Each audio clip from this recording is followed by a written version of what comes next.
मध्य प्रदेश में होने वाले त्रिस्तरीय चुनाव प्रक्रिया में द्वितीय चरण के चुनाव की शुरुआत होते ही ऊर्जावान कर्मशील प्रत्याशी अपने अपने वार्ड में प्रचार के लिए अपने मतदाताओं की समस्याओं के निदान के लिए एवं क्षेत्र के विकास के लिए पूर्ण रूप से प्रयासरत नजर आ रहे हैं। इसी क्रम में नागदा के वार्ड क्रमांक 18 की कमान जनपद पंचायत खाचरोद के ऊर्जावान कर्मठ कार्यशील प्रबल लगन के दीप स्त्रोत फुलकुंवर बाई चैन सिंह गुजर अपने चुनाव चिन्ह ब्लैक बोर्ड की पहचान के साथ अपने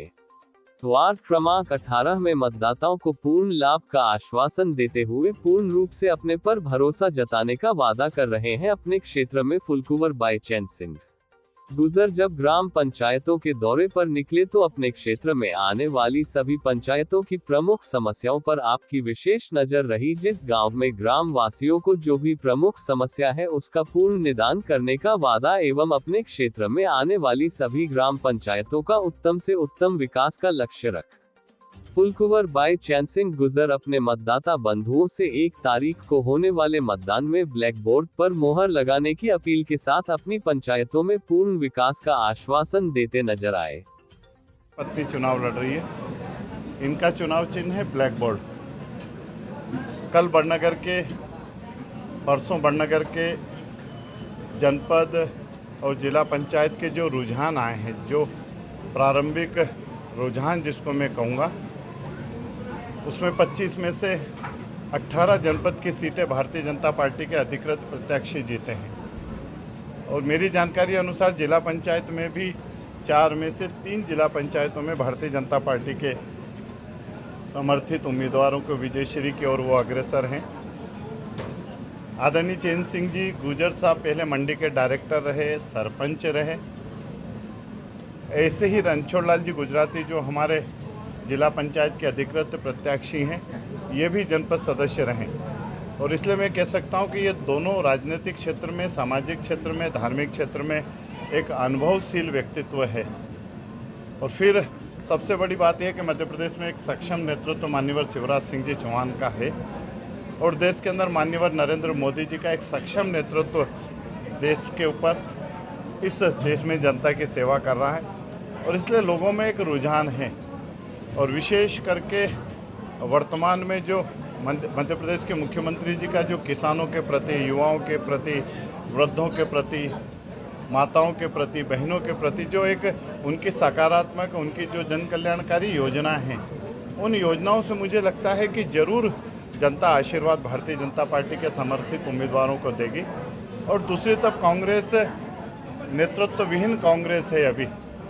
और 18 महीने की सरकार में जिस प्रकार का उन्होंने छलावा किया है, झूठ बोला है, अपने घोषणा पत्र पे अमल नहीं कर पाए और उसके कारण एक आक्रोश जो है सीधा सीधा मुझे दिखता है। और इसलिए मैं जनता से, मीडिया के माध्यम से विनम्रता से हाथ जोड़ के यही विनती कर सकता हूं कि भविष्य भारतीय जनता पार्टी का है और इसलिए जिसका भविष्य होता है, जिसके पास जिसका नेता सच्चा होता है,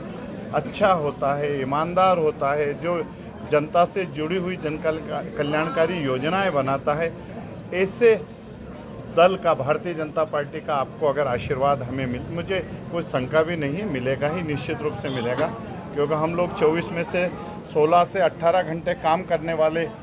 व्यक्ति हैं और इसलिए जनता हमें वोट देगी और आशीर्वाद देगी। आदरणीय चैन सिंह जी गुजर साहब पहले मंडी के डायरेक्टर रहे 2 बार और वर्तमान में अभी सरपंच भी थे सिमरोल के। और जैसा आपने कई उदाहरण तो ऐसे हैं कि जो खुद के पैसे से, खुद की जेब के पैसों से सड़कें बनाना, पुलिया बनाना, खुद के, सरकार की योजनाओं का तो 100% पालन होता ही है और इसलिए मुझे लगता है कि एक सक्षम, व्यावसायिक, धार्मिक और इमोशनल व्यक्ति है और इसलिए ऐसे व्यक्ति को चुनाव जिताना मुझे लगता है कि जनता को, ताकि भविष्य हमारा अच्छा होगा। और ऐसे आदरणीय रणछोड़ लाल जी गुजराती के लिए मैंने कहा कि शिक्षित है, अनुसूचित जाति के हमारे उभरते हुए सितारे हैं, जनपद के पूर्व में सदस्य रहें, भारतीय जनता पार्टी के अनेक पदों पर आप रहें, तो आप जिस प्रकार का आपका पूरा जीवन का चित्रण है, तो दोनों ही उम्मीदवार हमें, और आप तो अभी पिछड़े मोर्चे के ज़िले के हमारे उपाध्यक्ष भी हैं और इसलिए भारतीय जनता पार्टी के बड़े दायित्वों का निर्वहन करते हैं, समाज में तो मैंने कहा कि जनप्रतिनिधि रहे ही निश्चित रूप से।